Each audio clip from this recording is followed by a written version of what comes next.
The CNC glass milling machine ZXX E0725 has the table of 3 opened sides, so the processing size of glass is unlimited. After its starting, the machine must be home zero. At the same time, the operator fixes the suction according to the size and shape of the glass to be processed.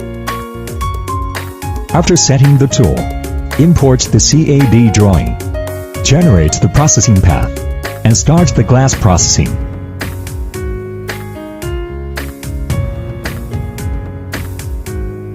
This video shows the cutouts making and edging function. Compared with cutouts by menu, the damage rate made by our machine is almost zero. The processing speed is fast, and the effect is beautiful.